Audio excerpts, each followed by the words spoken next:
lecturate is ISRO. ISRO stands for Indian Space Research Organization and its headquarters is in Bangalore, Karnataka. ISRO was established on the 15th of August 1969 and initially it was named as INCOSPAR and was established in 1962 by our former Prime Minister Pandit Jawaharlal Nehru, and later on it was renamed as ISRO. ISRO's current chairman is Dr. V. Narayan, and it is India's national space agency which operates various navigation and communication satellites, and also it is responsible for the various India's space exploration missions and the extraterrestrial missions of India. Let's have a glance on the various launch satellites of ISRO. The first one is the small satellite launch vehicle, which launched the satellites in the low Earth orbit, and the next one is the polar satellite launch vehicle. Polar satellite launch vehicle launched the satellites in the low Earth orbit as well as the sun synchronous orbit and the geosynchronous orbit.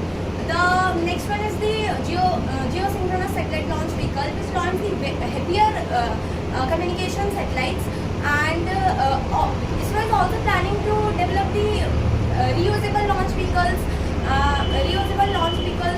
in India.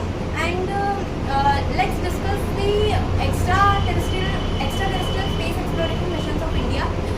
The first one are the lunar exploration missions.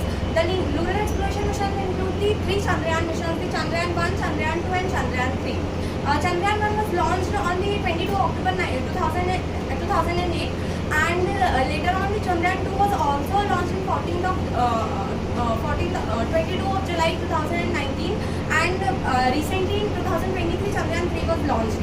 And Chandrayaan 2 and Chandrayaan 3 includes the lander and rover, and in Chandrayaan 3 India became the first country to land on the south pole of moon, and the landing site was named as the Shiv Shakti point.